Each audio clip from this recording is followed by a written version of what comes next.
In a world gone mad, only rationality and common sense can save it. It's Andrew and Jerry Save the World with your hosts, Andrew Langer and Jerry Rogers. And now, here's Andrew and Jerry. Well, hey there, everybody. Welcome to another episode of Andrew and Jerry Save the World, episode 49, Andrew and Jerry Save Privilege. I am Andrew Langer. Jerry Rogers. And we're recording this. We decided to title this Andrew and Jerry Save Privilege. Not that we necessarily believe that there's this issue of privilege, but really to talk about the issue is that privilege and the discussion of privilege ties all of the issues we're going to be discussing together. Everybody. The left and the leftist media is so focused on privilege that it ties so many of these different stories together. We're going to talk about this horrific killing in Memphis, Tennessee. We're going to be talking about this victory yesterday in this pro-life case up in Philadelphia. In fact, Jerry, the other thing we could be talking about is abuse of power. Not that we want to save abuse of power, but it is abuse of power, censorship, free speech. Yesterday, I was sitting with my family having dinner, and my daughter, Madeline, 16, said something like, "Oh, that teacher, she's such a Karen." And I said to her, I said, I don't want to get too serious on this topic, but the term Karen really is this weaponized word or phrase now. You could argue it's a racial slur, and she was shocked by this. And I said, you define Karen. And she said, well, it's to put in their place wealthy, privileged, mostly white women. Right. And I said, that's interesting because I'm the father of 4 white women. And I have a wife, and I have a mother and 2 sisters. And I said, sweetheart, do you consider yourself privileged? And she said, yes. And I said, interesting. I said, how are you privileged? And she said, listen, well, you and mommy are married. She said, I have you at home. A lot of people don't have fathers at home. She said, I go to private school. And she went on to say all these different things. And I said, I want to recast this. I said, sweetheart, your grandfather was orphaned and spent his entire childhood in an infamous orphanage in New York that had to be closed down over abuse issues. I said, his Christmases were going into a freezing yard, and the prisoner of war camp, literally, there was a German prisoner of war camp across the alley, and the German soldiers would throw these little kids candy. I said, when he finally got out of the orphanage at age 13, an orphanage, by the way, that he tried to escape from several times. Sure. He went home to live in the Bronx, and his father told him at age 13, you could live here, but you have to pay rent. You got to pay for your bed. So he dropped out of 7th grade. So I said, so your grandfather doesn't have an education. He's orphaned. I said, then he marries and he struggles. And I said, sweetheart, that's your story. And then even with your mom and I said, do you think it's easy for us to put 5 children in private school? Or do you see us work hard, sacrifice?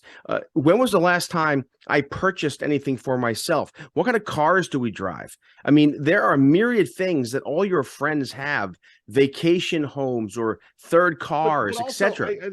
But Jerry, but that's just it, right? I mean, here's where we are. This is the insidious nature of this language, this rhetoric, and the sort of the reinvention, the attempt to sort of reinvent American society. And it's something you and I have talked about before in this issue of the elites versus the everyday people. The elite class versus the working class. But the point is that in the same way that we have redefined racism to mean something other than bigotry as a way of setting people, we've redefined privilege, and we've redefined sacrifice. sacrifice. But that's just it, right? So now we are told that if you have two parents, that what they're trying to do is they're trying to place place shame, and there's a better adjective for what Well, what they're doing. trying to do is they're trying to legitimize dysfunction. Yes. They're trying to make us all victims. And I told you, anyways, the bottom line. Well, no. What they're trying to do is I think, yes, they're trying to make people victims, but what they're trying to do is they're trying to shame the folks who have made the choices that are the sort of sacrificed. The sacrifice is part of it, right? But it's not a sacrifice to you to remain married to your wife. Of course it is. No, I even told it. No, that's not true, Andrew. Yeah. The easy thing to do is to go from relationship to relationship.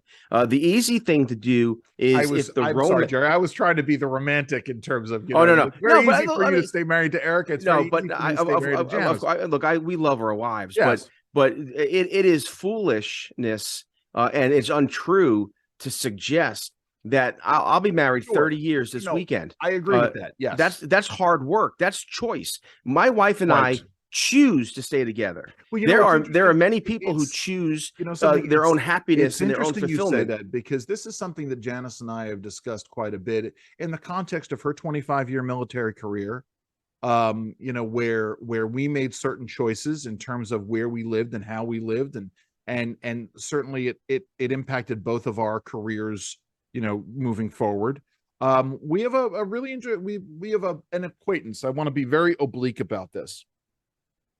Someone we know who has never been married and who jets off to lots of different places, is constantly traveling, and we were sort of frankly being a little envious of this. And I pointed out, yes, but this person has no kids. This person has never been married. And I think this person would probably give it all up in order to have a spouse and 2.3 kids, or give a lot of it up in order to have those things. But so I see exactly what you're saying here. I guess my point in all of this is one of the things the left always wanted to do, Jerry, was to destroy the nuclear family, right? It to me, and again, we could talk about the conspiracy theories. Listen, thank you, by the way, my friend. After last week's show, in which we were at contretemps with each other for quite a long time, we spent a long time sort of debating something. I'm not going to talk about Mike Pence. It's all right. That's fine. I don't know who that is. But my point is, okay, actually, we should talk about Mike Pence, but in a very different context in a second. Okay. My point is this: is that I'm so glad you centered it on this part of the conversation, because it is a vital thing to talk about, this reinvention. And it was my point of bringing this up. You and I spent a lot of time talking about what the great anti-American movements wanted to do. Sure. Nikita Khrushchev famously said, he did not say, "We will bury you." Nikita Khrushchev said, "We will be at your funeral."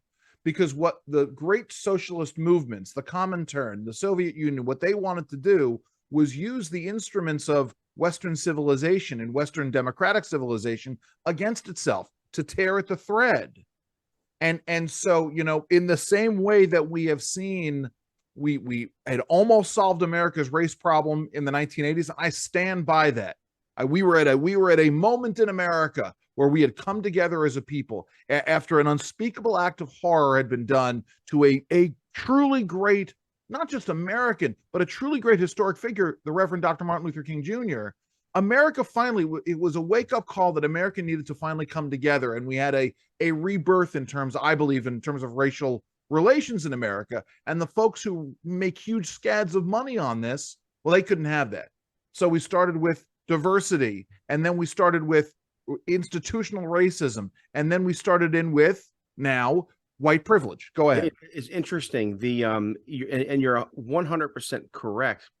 And I want to add something to this, by the way. Let me take 2 steps backward to make 1 step backward, take 2 steps forward. And we shouldn't have to do this, but we'll do it anyway. America does have a history of Jim Crow, of institutional racism, and however, we also have a history of moving away from that and advancing liberty. Again, no culture, no country, no people group in human history has advanced liberty in the way that the United States has. That being said, you're right. In the late 70s, 80s into the 90s, there really was this moment where we looked like we were heading toward again, Yeah. there's never a utopia, but we were moving toward post-race America. However, it was Barack Obama who again, taking the cue from the identity politics crowd, from the race theory, queer theory, gender theory crowd. They were all fringe movements at academia. Derek Bell, the father of critical race theory, was a Harvard professor in the 1960s and 70s, and he's the father of critical race theory. It was a fringe movement, and the rest of culture could just not pay attention to it because, it's these crazies at the universities. The problem is Barack Obama mainstreamed it. And it was during the Obama years where this idea that police departments and policing was marked by institutional racism. That's when you started seeing this this false narrative, and of course all the gender, race, and queer theory moved away from academia into corporations, into public schools, into Hollywood, into the mainstream culture. It's interesting you say that, and I want to come back to this because I want to talk about abuse of power. In fact, if I had a pad with me like you always do, Jerry, I would write down abuse of power, because this is what it always comes. I'll write it down for you. All right. But you raise an interesting point. I want to point to something else in academia, something that I hadn't heard of until, again, during the Barack Obama presidency, when there were a number of surveys have been done, good surveys about what the Tea Party movement believed. Now, remember, the Tea Party movement began before Barack Obama became president, but once Obama began to institute what Barack Obama wanted to do, the Tea Party movement was really born. But there was a tool that was proffered to examine what the conservatives believed. Things like individualism, like meritocracy, like the idea that if you work hard, you can succeed in America. Like free speech. Well, free speech isn't. I think free speech may be part of this, but the point is that political scientists use a tool called the Racial Resentment Index, and guess what? Everything that is sort of central to conservative political thought or economic thought is tied up in the Racial Resentment Index. So the more strongly you feel about individualism, the more strongly you feel about meritocracy, the more racial resentment you have, when it has absolutely nothing to do with race. And in point of fact, again, going back to the definition of redefining of terms and what Martin Luther King had said, which is we want to judge people by the content of their character and not the color of their skin, judge people by their deeds, not the way they look. This turns it all on its head. And so it's very Orwellian in nature. If you ascribe X to belief Y, well, then of course, now down the road, anybody who went to college and took a political science class in which they were told that individualism and meritocracy were part of racial resentment, well, then they're going to, when they get out into the real world, they're going to start to either teach that to their kids if they're teachers, or they're going to try to inculcate it into corporate culture. And there was something greatly lost. Now I'm going to come back to this, Jerry. There was again, a moment, a number of different moments during the Obama administration in which people found themselves the victims of abuse and abuse of power of a variety of different races and ethnic backgrounds. And yet Barack Obama chose to focus on the racial aspects of it instead of using it. And I said this on the air then, I'm going to say it on the air now, as an opportunity to say that everybody and anybody can face abuse of power. Anybody can. Now, yes, there are circumstances in which young Black men are victims of this. But guess what? There are circumstances in which the Karens of the world, and I don't use that term, and I'm reminded, Jerry, remember that the case of that nurse in Utah? I mean, you could not find a more white woman. She was a nurse who was doing her job, and she was harassed and bullied, and I want to say manhandled by a local police officer in Utah, and it was an horrific a situation. Anyway, go ahead, Jerry. You're right, and again, even as we think about Tyre Nichols and his being beat to death by 5 former Memphis police officers, we should have a conversation in this country about policing standards, and the abuse of power. The abuse of government power is real, right? But however, again, there are so many contradictions and hypocrisies here. For instance, in many instances, when the police are engaging, it's because the politicians have told them, have mandated for them to do so. I think of Eric Garner. Right. He was told by politicians. Police were told by politicians to go and arrest him. I think of even the Freddie Gray incident in Baltimore City. It was the former state's attorney, Marilyn Mosby, who said, go to that corner, clear that corner. There are myriad instances where it's the political class that forces these engagements between citizens and police. Now, that being said, since George Floyd, the riots of the summer of 2020, 30 states, Andrew, have passed more than 140 pieces of legislation that has put restrictions on police and policing, right, and rules of engagement and use of force. And because of this, hands-off policing, we've seen a exit.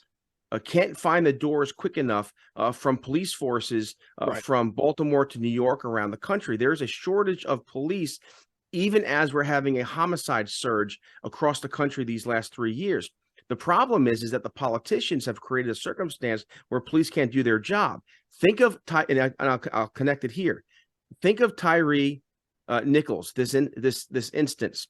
Number one, these officers, at least 2 of them we know of, were hired after Memphis police were forced to lower the standards, because they have 1,900 police officers, but they need 2,500, and so there's a police shortage. So they lower the standards. First, second, if you watch those videos, Tyre Nichols is being beat with a baton and he's being tasered. Well, that's because in Tennessee and myriad other states, they have made it illegal for police to put their hands on someone, which has increased the use of batons and other tools. My point is that even in this tragedy, and these 5 officers, they deserve the blame, but there are indirect causes to this from the political class that no one's talking about. Let me add to this, and let me statisticalize. I know that's not a word. Let me a Jerry word. Let me give you some other numbers here to add to this. So for every 50 police officers that a police department is short, 50, that's 100,000 hours of annual police work that has to be done by somebody else. Right? I mean, and that's just math, right? If someone works, a full-time equivalent person works about 2,000 hours a year, 50 people is 100,000 hours of work that needs to be done with somebody else. And so when you're down, how many did you say they're down in Memphis? I'm not going to do math on the air. They have 19. They need 25. So around 600 officers. Around 600. So that's, I want to say it's about 1.2 million police hours that have to be done by the existing police force, right? I mean, otherwise it doesn't get done. But the point is, when you strain police departments to the point of collapse, when you have the remaining police officers, and you're lowering standards, and you're taking tools out of the tool belts. Yes, all of these things lead to. It only leads to. I'm sorry. It only can lead to disastrous results. Now the problem is circling back to the topic of today's program, and that is, but however, instead of having a conversation about policing, police standards, instead we're having a conversation about institutional racism and privilege, right?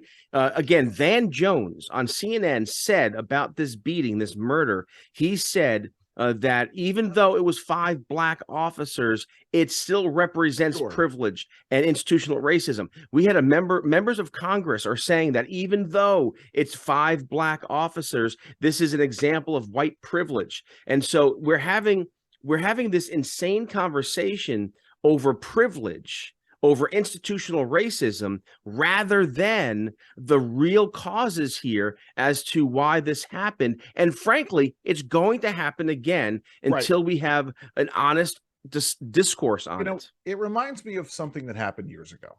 And I use this as a good illustration of public policy and the problem, the intersection of public policy and politics. Years ago, at the beginning part, or maybe we were even in the middle of the 2007, 2008, 2009 recession, right? That time frame. I went to Annapolis to testify about something, and there was a bill that was being offered that was going to give a tax credit, a very paltry tax credit, to businesses if they hired new people. And you had, again, it's Maryland. So you have every progressive out there. I want to use a phrase here. I'm going to use it, and I apologize to you, Geraldine, for spouting off the happy horse shit that the left always spouts at these hearings, where they're just incredibly sycophantic to the leftist progressives. And yes, I know that they weren't as progressive then as they are now, but that's just degrees of difference here. And finally, I get up and I testify, and I said to the member of the House of Delegates who was sponsoring the bill, I said, this is going to do nothing. This is going to do nothing to solve the problem that you want to solve. And this member of the House of Delegates said to me, and I wish I knew who it was. It was probably, I was going to say it's probably the governor, but it's not. And I know it's not Bill Ferguson, but I wish it was. But I don't know where my point is. Bill Ferguson, for our listeners, Bill Ferguson is the president of the Baltimore Senate. Yeah, Maryland State Senate. Yes. Maryland State Senate. Yes. Yeah. So this person then says, this elected official says, well, it can't hurt, can it? And I said, well, actually, delegate, it absolutely can. And he said, well, explain to me. I said, well, because you are purporting to solve a problem by offering something that will not solve that problem. And people are left with the impression that the problem is being solved when the problem is only going to get worse. And this is, and I'm sorry, I know it was a very long way to go for this, but this is where we are in an environment where people just sort of offer up this happy horseshit. I'll give you, and the problem is only going to get worse. I'm sorry, go ahead. I'll give you an example of this week, and it's very frustrating because I'm doing my Sunday show at WBAL, and I've been filling in doing afternoons this week and next week, and the big issue, and I find this to be ridiculous. The big issue is that Ivan Bates, the new state's attorney, has asked for. He's a master at what he does, Jerry. Stop it. Anyway, so Ivan Bates, I totally made you lose your train of thought. He has asked for legislation that will increase the penalty for having a illegal firearm from 3 years to 5 years. Yes, it's still a misdemeanor, and the way the law works is that if it's 3 years or 5 years, you cannot serve. I think the maximum you can serve of that sentence is 25%.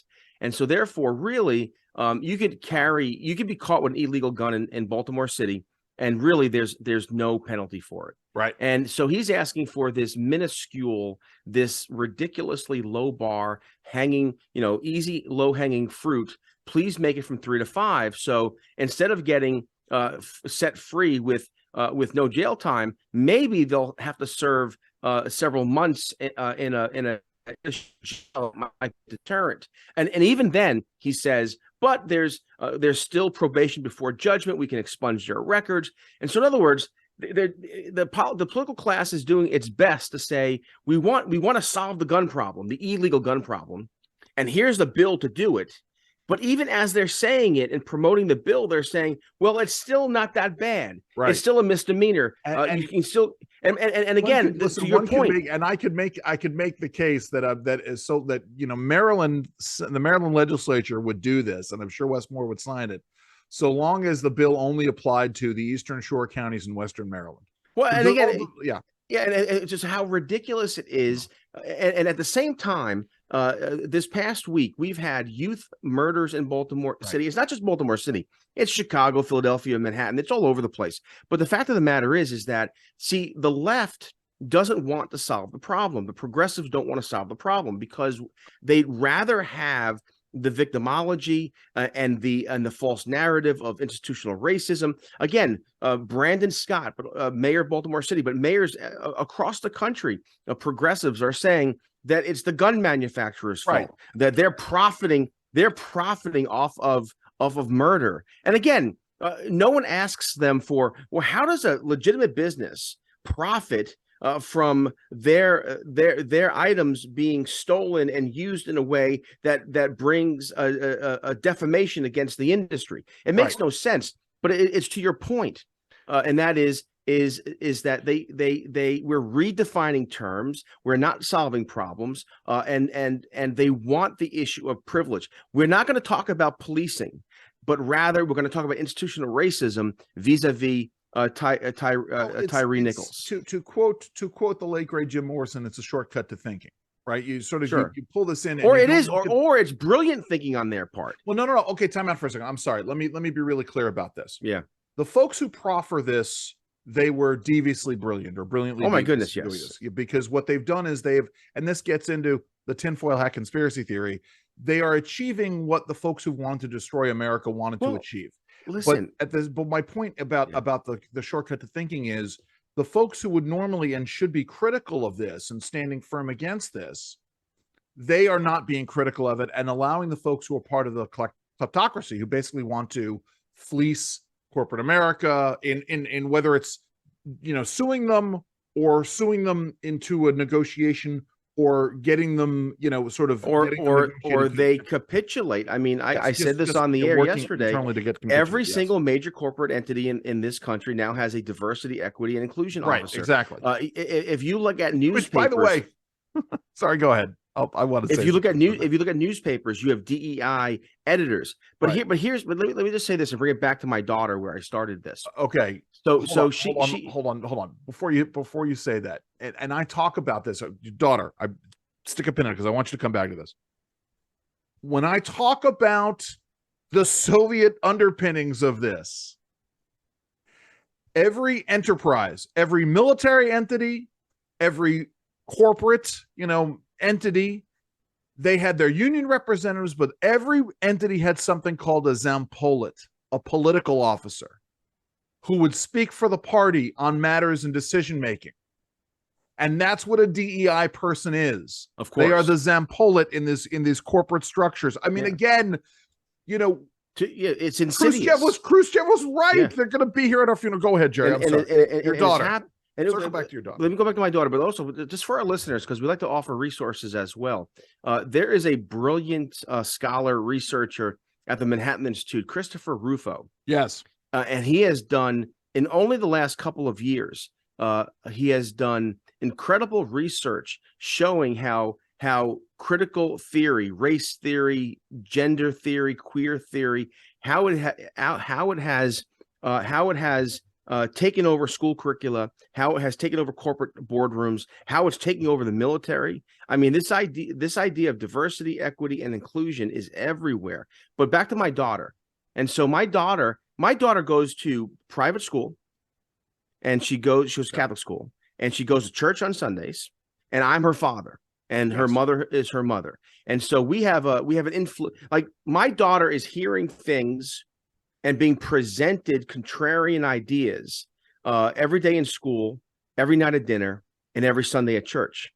But even with that, she's still being bombarded by Hollywood and by the education establishment, because even Catholic schools are not immune to this DEI curricula because states mandate it and all the rest of it. But my point is this. We did chat. My daughter and I talked for about an hour last night, and it was almost like she had to be deprogrammed. Yes. And she had to reconsider her own self. And I said, sweetheart, privilege in my mind is when you receive something or inherit something and that you didn't work for, or and that's legitimate. That happens. Yeah. Or a privilege is when someone takes something from someone else where they had no right to do so. And I gave her this example. And this is what struck her. I said, think of your sister. Bridget Ann, who was waitlisted at Georgetown. Bridget wanted to go to Georgetown. Yeah. Bridget was a high honor, president's role, perfect GPA student at one of the most prestigious college prep Catholic schools in the state. Her SATs were through the roof. So SAT scores, extracurricular activity, her GPA, I mean, everything was wrapped up. She went on her alumni interview and she killed it.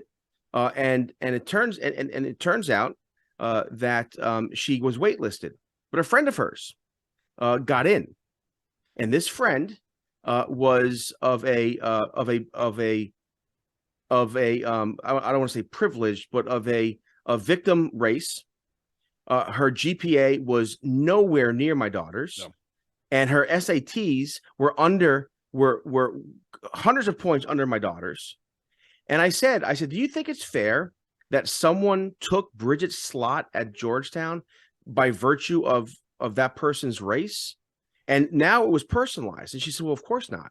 I said, right. But you see, Georgetown considered Bridget privileged because her mom and dad stuck together, because she went to Catholic school, and lots of other, but ultimately it came down to she's privileged because she's white. And I said, yeah. Yes. And again, but that forced her to think differently. We are indoctrinating our children it's like to think in these harmful racial terms. But all and the other ones too. I mean, this is why, I had to have the conversation with one of my kids about the transgender athlete issue. If you tried out for the soccer team and it's interesting. I guess this is a perfect segue, I think, into talking about. Can I just say one thing? Can I just mention one thing there? Yeah, please. Because we had that conversation too about trans athletes, and my daughter offered the caveat that I understand the moral issues here. However, in a free culture, a free society, if someone identifies as a woman or identifies as a man and they want to participate in a sport, know what I did? I pulled up an MMA fight. Yeah. Of a trans woman, an MTF trans woman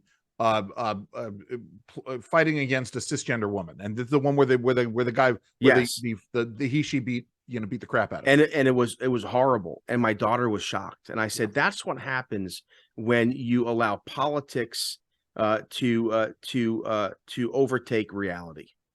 Right. And it's yes, that's exactly it. But I'm interesting because I want to make this segue here, and it's not going to quite be as ham-handed as I thought it was going to be, because your daughters have all gone through Catholic school, and you just told a story about Georgetown, and right. And again, I get this anecdotal. There's better proof. But here's the problem, right? The Jesuits used to believe in meritocracy, but right? And pure meritocracy, but. There's a someone tweeted out about this today, and it's a good jumping off point. Someone tweeted out a response to a meme out there. When Jesus wanted to feed the poor, he was a Christian. When Democrats want to feed the poor, they're socialists. And someone brilliantly pointed out the Democrats want to rob people to pay the poor. That's Jesus. This is what bothers me about using what gets into it. Yes, this is my point. Is that and this gets into the things that are being drilled in Catholic school. The concept of Jesus as socialist is also part of this idea of the watering down of society. Come here, buddy. Sorry, go ahead. Bothers you, Jerry? Well, because we have this ad campaign now by the United Methodist Church, I think it is. He Gets Us. Yes. And it's very political. It wasn't at first. At first, it was just kind of generic. Jesus loves us no matter our circumstances or who we are, and that sort of thing, which of course is true. But then it got political when it said at Christmas time, it said Jesus was a refugee. Yes. Yeah. And I thought to myself, not only is this just, bad history and bad Bible, it's bad theology. It's right. Jesus was not a refugee. No. In fact, Jesus's parents never left the Roman Empire. Right. Jesus had to travel from his parents, David and Joseph Mary. and Mary had to travel from their city to Jerusalem because it was mandated by the government. They weren't refugees, and then even when they fled to Egypt, remember this: no one paid for them to go. Right. They did it on their own dollar, and then guess what happened when the threat was done? They went back to their hometown. Yes. So in no way was Jesus a refugee.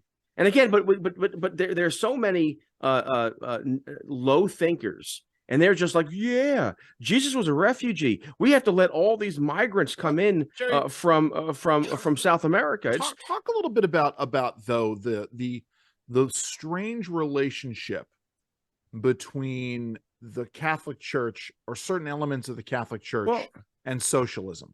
Well, again, because there has been this strain for probably the last 80 years. So again, I was raised in Catholic school. I went to Irish Christian Brothers School and then later to a Jesuit school, university. And there is this strain. It's called liberation theology. Right. And liberation theology essentially is baptized Marxism. That's all it is. And it's bad theology, but it has a grip on the church. That's why I'm saying even if your kids go to Catholic school, it doesn't mean they're immune to these bad ideas, because all these theories, gender theory, race theory, queer theory, they're all really Marxism.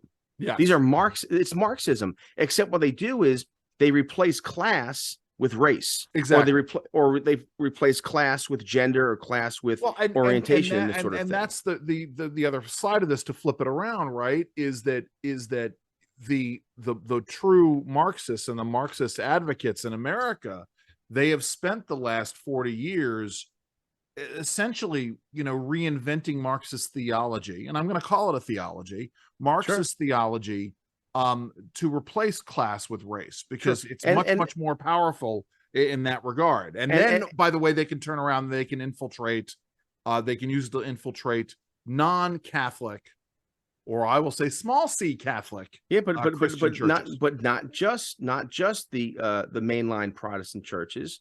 The Marxists have been very successful in also infiltrating the Vatican and also thank God, not the Catechism. Yeah. If you look at the Catholic Catechism, it is sound. The problem with the Catholic Church, and I've said this a million times, the problem with the Catholic Church is its clergy, is its leadership. Even this Pope Francis is a leftist in his heart. Now, Jerry, God bless him, and I'm not criticizing him as a person, but he is a leftist. And my point to our listeners who have children in Catholic school, just because they're in Catholic school doesn't mean you shouldn't look at what they're learning in religion class or what they're learning in history class. Look, it just happened with me where my 13-year-old came home from science, and they were talking about climate change. Yeah. And I said, interesting. I said, climate change. I said, do you learn about fossil fuels? Well, we do. And I said, well, are fossil fuels bad or good? And my daughter, my 13-year-old said, well, Dad, we're taught that they're bad, but really they're good. And I was like, oh, thank God. Yeah. I was like, oh God. But okay, but here's the question then. Do you think, your 13-year-old said that because your 13-year-old really believes that? Or do you think your 13-year-old said that to humor you? Because I know sometimes I think my kids will say something to me, and I know that they're just humoring old conservative dad. Here's why I know she said it, because it wasn't to humor me, because frankly, she never humors me. She likes to argue with me. That's funny. But the second thing is that I asked her to explain herself. Yeah. And she said, look, there are things, there are technologies, there are products that we get from fossil fuel that if we didn't have fossil fuel, they would be more expensive, they'd be scarce.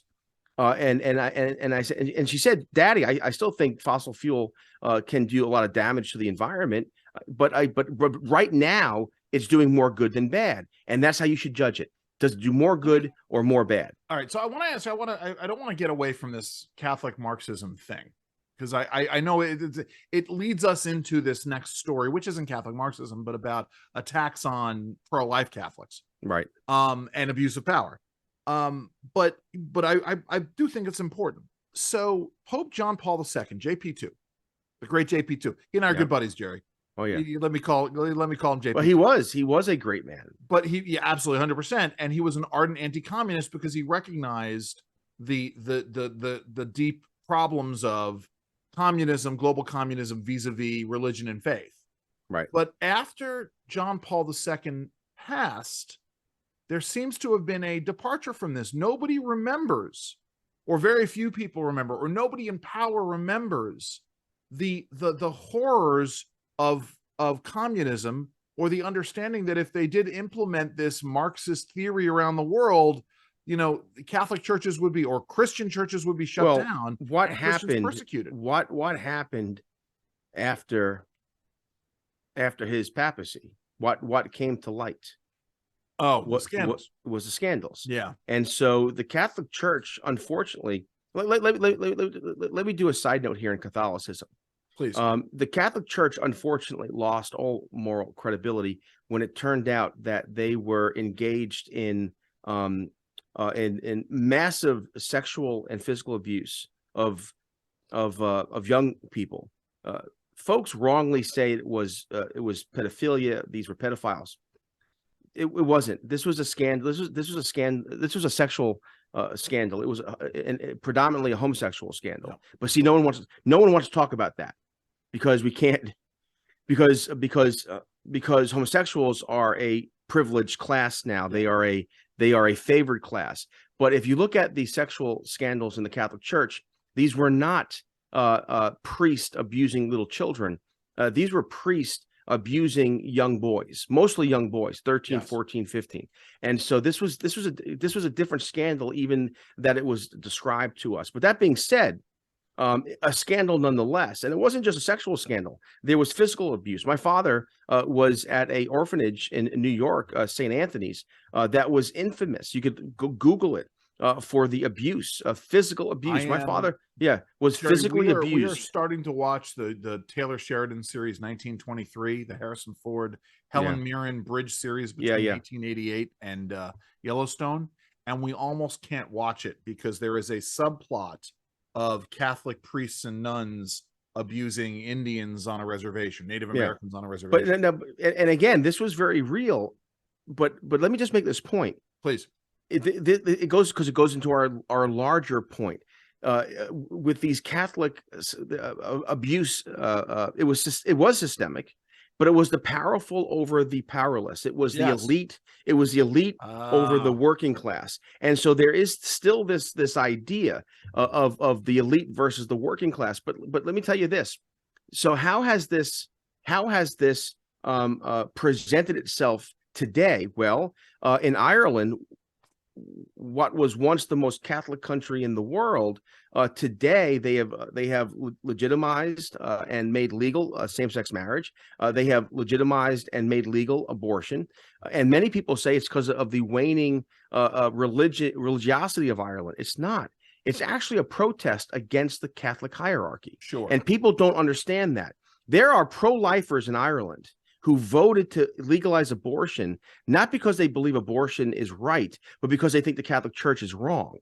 Yes. You see what I'm saying? Sure. And that, to your point, though, why did the Catholic Church in the 80s, post 80s, why did they lose their voice against Marxism? It's because of these scandals, and also what's worse is how they mishandled the scandals. The Catholic Church has a long way to go to rebuild credibility.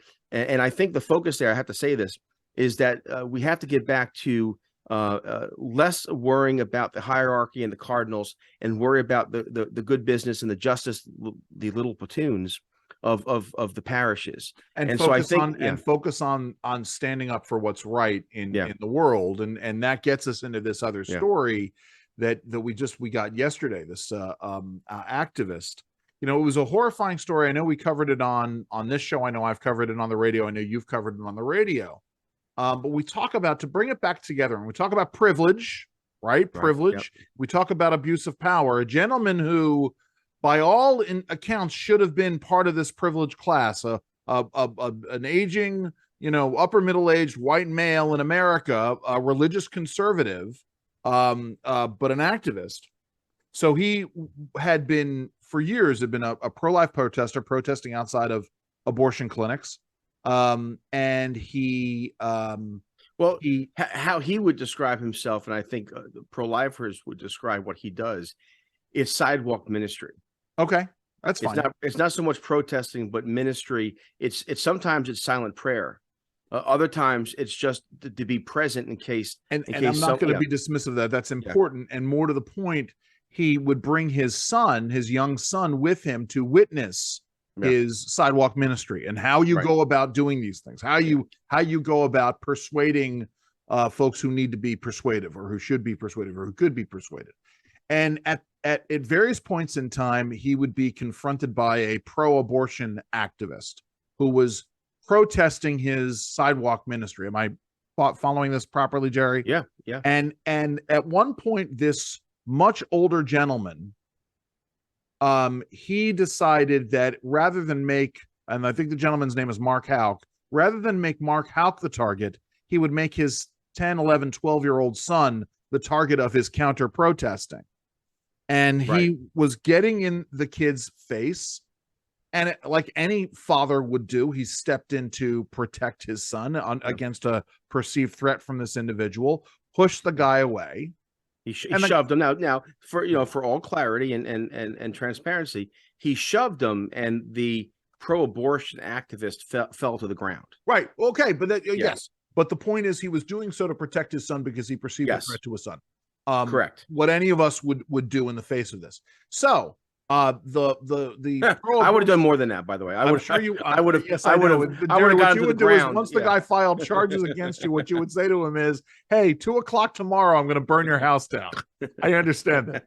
So the point is that this guy tries filing charges in Philadelphia, of all places, against Mark Houck. The charges are not brought, or they're dropped. The case never goes to trial. But then the United States Department of Justice. Now, I mean, you talk about an ironically named entity in this instance. They decide they're going to pursue federal charges against Mark Houck. They show up. How many agents do they have at his house, Jerry? Oh, they had dozens of agents. I think the number was 30. A SWAT team to arrest this guy with weapons drawn. Yeah, and at 7 a.m. in the morning. Yes. While this man, his family, his wife, his young children are having breakfast. Yes. They show up to manhandle this guy and arrest him. And again, just for clarity, transparency, the family had received notice that the DOJ was considering the charges. Very important. And his lawyer said, well, we will turn ourselves in. Right. So the DOJ, the FBI, these officers who showed up knew that this person was willing to turn himself in, yet they still showed up. Now, why else does the government show up in force, weapons drawn?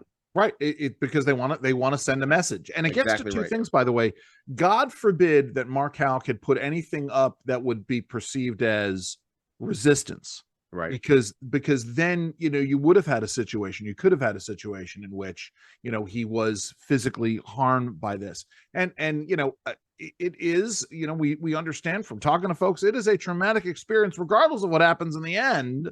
It is a traumatic experience for everybody involved. Mark Houck, his family, etc., to watch this go down. And it can be termed as nothing other than an abuse of power of the administration. And right, he's not the only one either. Now there happens. There've been a dozen other cases where the DOJ has decided to come in and arrest peaceful protesters, peaceful prayer protesters. Again, these pro-life activists aren't barricading, they are not shouting, they are not demonstrating in a way that you would think a protester would protest. Right. They are literally praying on a sidewalk. Right. Sometimes just silently. And here's the fascinating thing to me, right? Because the federal law, like one of the federal laws under which these folks are being charged, is this idea that you cannot, quote, block or restrict access to an abortion clinic. What was it? FACE. What does it stand for? Well, I don't remember what it stands for. The point, but my point is this, right? And remember, on balance of individual rights, the way it works in any kind of an inquiry, the way the law is supposed to work is the party that is the most aggrieved is the party that the law is supposed to weigh down on the side of. And so you have a right under the First Amendment, a right to freedom of religion, a right to freedom of expression, where you can stand in protest in front of, you should, in any case, in front of an abortion clinic. And that is now, you are, I think on balance, you are not overly violating the person's rights who is trying to seek an abortion. Set that aside. That's an inquiry. But however, let's just add to that. I would oppose if someone was literally blockading entrance to a abortion clinic. They should have to face the consequences of that. And now, maybe it's worth it. Like Martin Luther King Jr. would break the law to show the law was immoral, but he was willing to face jail time and prison time. And my point is that the same token should be applied to all of these other yahoos who get out there and block a highway or a major thoroughfare in a city, right? That your right to kill your baby, it does not trump my right to get, to the hospital. Now, just so you know, these current cases are not instances of pro-lifers blockading. Well, there is the allegation against at least one of them in which there's an allegation of blocking an entrance. But my point in all of this is, you get down Andrew, to consistency. all these cases, there's an accusation of blocking the clinic. I'm saying that by standing on a street corner or in front of a clinic, peacefully praying or talking to those who are coming in and out is not the same as a blockade. And I don't want to confuse the issue by sort of going down the rabbit hole of each individual case. My point is, it gets back to what we've been talking about in terms of consistency, and that the point is the right to choose, so-called.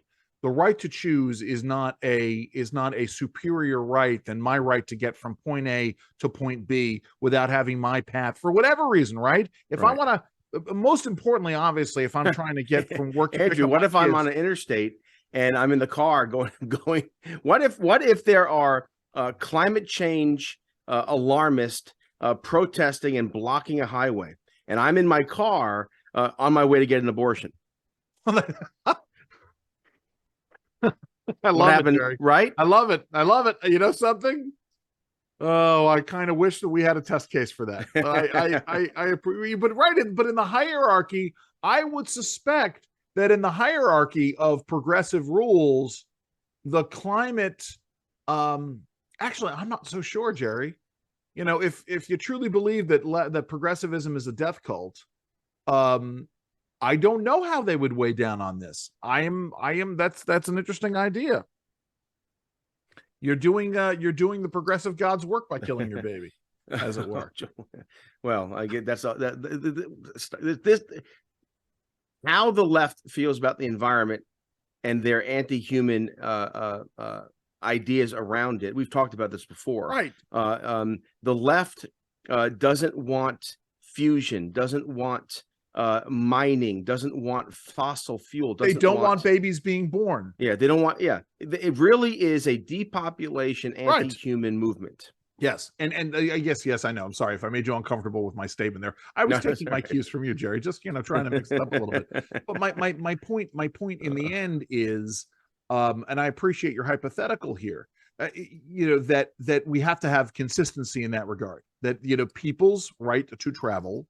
To go from point A to point B should not be held to a different standard if you're going because you're going out for a burger, right, or if you're going to the hospital, or if you're going to an abortion clinic. I mean, it is what it is. And the coda to all of this is, thank God, and we have to thank God for this. Yeah. Mark Houck was acquitted yesterday. Right. And again, when you called me to tell me this, I was shocked, because I was expecting this to drag on. Yeah. But it seems in this instance, justice was served swiftly. Yeah, you mean unlike in the Marilyn Mosby case, which seems to drag on for forever and ever and ever and ever. I'm actually somewhat sympathetic. I know you are. And not her prosecuting style, not her progressive politics, but I mean, she essentially filled out some paperwork incorrectly, got access to her own money, and Jerry's been and they're literally making a federal case out of it. Well, Jerry's been consistent about this. But setting it all aside, the idea that Marilyn Mosby is pleading indigency is fascinating to me, especially since she's made millions of dollars as the state's attorney in Baltimore City. Remember, last year her salary was $250,000, and one wonders where that money, where all of that. But let's not forget the fact that also her husband is making a nice chunk of change as president of the Baltimore City Council. Yes. So it's not as though, I mean, it really is. Listen, maybe now we're getting down to the issue of privilege and financial management. I don't know. I don't know. I think that this the public defender has got to be, laughing with no small amount of irony that he is now. I mean, I was going to say either a sitcom or a Taylor Sheridan, series in all of this, where you have the public defender now having to defend an indigent prosecuting attorney, former state's attorney, in all of this. I mean, that is just craziness in the end. The point of all of this, folks, is that abuse of power happens. And the only thing that can curtail abuse of power is to limit that power. And then this is something that, sorry, go ahead, also to have unrestrained free speech. Well, yes. And I think it's very interesting how the left wants to stifle speech and they favor censorship. One of the tenets of these of race theory, queer theory, equity theory is that the idea of free speech is an example, or it is a remnant of white supremacy. Sure. Yes.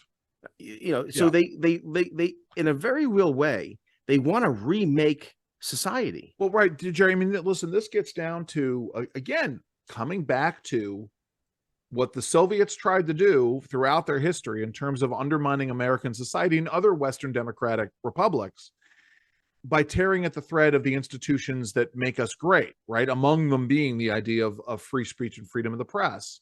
But what you do is, one of the ways you do it is by, if you can't sully the institutions themselves, then you sully the people who created those institutions.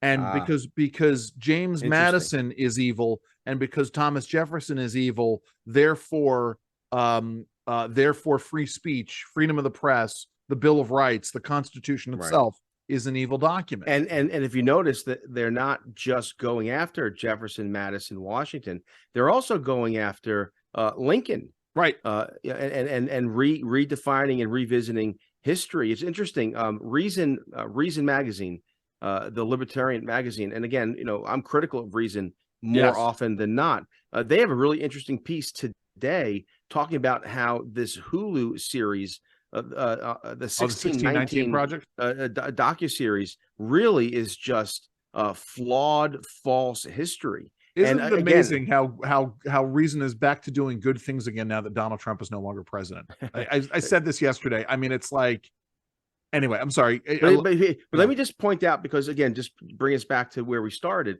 There's a great irony here in terms of privilege. Because if you look at those who are pushing this idea of white privilege, it's mostly very privileged people. 100%. Wealthy individuals, sons of bankers, daughters of industrialists. These are the elites. And again, what they're trying to do is take away from our culture the very things that offer stability, like the rule of law, like free speech, like individualism, like entrepreneurialism and free enterprise. They want to take these things away, transform them. Right. And again, why? Because they're insulated from the harmful effects. And really, it's this idea, their false idea of privilege is really an attack on the working class. Right. That's exactly. Listen, the idea comes down to, you have the abstract, right? The AP, the Associated Press, saying you can no longer use the word "the" when referring to a You specific. know, I group didn't of even people. follow that. And you're the one who clued me into it. But again, this ridiculous idea that that you can't refer to a people group with the phrase the French, Yes. the Irish, the Yes. poor. Right. Yes. Yes. It's great, and they wind up having to pull it back. But my point is, at the one end, you have that. At the other, which is an attack on language and thought. At the other end, you have the idea that we're going to make working class Americans pay for the college choices of elite Americans, and no one sees the the grand irony in all of this. Or yes. Andrew, again, what was just a decade ago considered the fringe, this idea of reparations. Yeah. I mean, this is now mainstream, where you have politicians and city councils and leaders and actually debating this issue. And I think about the very idea of justice and fairness. How is it fair, right, just to have the children of immigrants in the year 2023 pay reparations to those who never experienced any of the hardships of Jim Crow, any of the hardships of slavery? But that's the whole kind of Hegelian dialectic. Well, it goes to redistribution, right? Yes, The whole race theory, queer theory, gender theory, equity theory, at its very heart, Marxism is redistribution. Right. And it gets, that's exactly it. It gets down to, you create the victim, you create the have-nots, you create the situation in that way.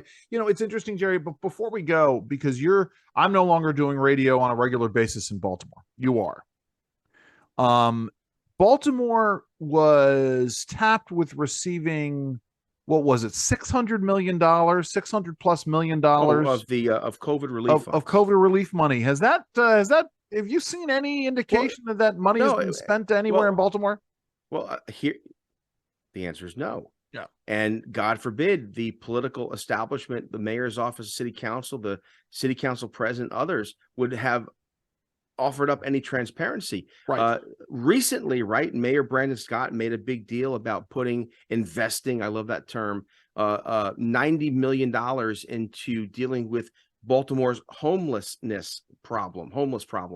The problem is that, well, we don't know where the money went, where it's going, who's spending it, who's overseeing it. Is there an audit of it? And that's 90 million of the 600 million. But remember this. Yeah. Already Baltimore City spends $62 million on homelessness. Right. So why are we adding $90 million to it? And let me tie these two things together, because there are two things that happen when government grows beyond our ability to control it or watch it carefully, right? You have the abuse of power. The more laws that are on the books, the more powers the government has, the more those things can get abused. Then the other part of this is, the larger government is, the more ability it has to pick winners and losers in the marketplace under the guise of investment, the more of the ability they have to steal cash from a group of people A and hand it to their cronies and B. That's where government corruption comes in. Right. This is why when guys like me and Jerry are talking about the size of government and limited government, it's not just about individual rights, and it is about individual rights and the freedom to do things, but it really is about protecting people from having those rights abused, whether or not it's their pocketbooks or their ability to do stuff. And again, back to our original conversation, this really is the government elites, the political class, the elites, the true privileged, picking winners and losers and deciding, you get this, you can't get that, you're closed down, you're opened up. This is again, it's almost like we need, in the Matrix, we need the red pill. Well, that's the concept of red pilling. We need to open up to see the matrix of what's happening. And this idea of privilege, I hope we stick to it, maybe do a series of conversations on it, because at the end of the day, there are solutions. Like we laid out an hour and 15 minutes or so of the problem, but let me just give you a short idea of how you fix the problem. So the size of government. Well, of course, but how do you do that, right? We have a failed public school system in this nation. There are exceptions that prove that rule, but the public school system is now indoctrination. They teach kids how to think, not how to think, what to think, not how to think. It's very dangerous. However, there's an answer there, right? There are, I think, now 20 states that are seriously looking at education reform and kind of whole system reform. 2 states in particular, I think Arizona's one, and there's a second, where now they're funding students, not funding systems. Yeah. And my point is that if we want to get, we have lost, it's the truth. I mean, there are exceptions that prove the rule, but broadly speaking, we've lost 2 generations of Americans. Mm-hmm. Reagan famously said, "You lose one generation, liberties in jeopardy." Right. We've lost 2. We've lost 2 generations that have been indoctrinated by the public school system, by the university system, by the corporate system. However, if we want to break this, we need to empower families to have educational choice. Yeah. Have education savings accounts. Fund the student, not the system. And I think what we'll begin to see a turnaround when we begin to encourage young people not what to think, but to actually think and think for themselves. I think that's I think you're absolutely correct. And we're gonna, by the way, before we close, we may be, Jerry and I have continued to talk about this show. Last week's show was, and I'm going to say this week's show as well, both indications we think of returning to what the show was originally supposed to be, but also we're thinking about where this show is going in the future. We are almost at 52 episodes, and we've been doing this for just over a year. So just stay tuned for some changes that are coming on this. As Jerry came up with a really interesting idea last week, and I appreciate it greatly. So thank you all. By the way, I never say this, I'm going to say it. Please leave a review. Tell your friends about what we're up to here. Share us on social media. I know a lot of you do already, so we thank you very much for that. Jerry, you were on yesterday on WBAL. Yeah, so on WBAL on January 30th. I'll be on again on February 2nd. Groundhog Day. Yeah, is that? And then my Sunday show. Someone will be sitting in the chair, the Jerry Rogers chair for this week's Sunday show. So you are taking Sunday off. I'm taking Sunday off because it's the wedding anniversary. My wife and I are going to celebrate our wedding anniversary. Yeah. And again, just full circle back. For those who work at their marriages, yes, there's romance, and yes, there's love and all kinds of beautiful things, but it's also deciding to be selfless. It's also putting the other person first. And in a culture that is me first, I think those who get married, stay married, ought to be applauded. Jerry, the secret to staying together in a marriage? What is it? Not getting divorced. That's right. Let me say this, which is very interesting. And I'm going to go blue for a second. Hello. Oh no. Oh, everyone please. Knows. I'm going to get cringy. I'm an editor, right? I'm the editor of Real Clear Policy, editor of Real Clear Health. I've been seeing lots of health data, lots of studies that I'm going to say it that for men's health, for men to live longer lives, healthier lives, they have to. Should I say this? Don't. I mean, listen. I think you should do it, but I think you should refer to the prosecutor from Baltimore, Ivan Bates. No, yeah, but yeah. Well, yes. He's a master of his craft. You get my Jerry. point. Physical intimacy in marriage is good for the marriage, but also good for health. There's health. We all know I think I'm blushing. The heart health benefits, as well as the prostate health benefits, regular activity. So yes. You get it all here, folks. You get it all. Absolutely, Jerry. Well, listen. Because I won't. I'll talk to you before that. But happy anniversary to you. Thank you very much. That is wonderful news. Jerry, what do you want people to do? Find the truth, plant your feet, stand firm. God bless you. Please, everybody, have a great week. Have fun and stay safe.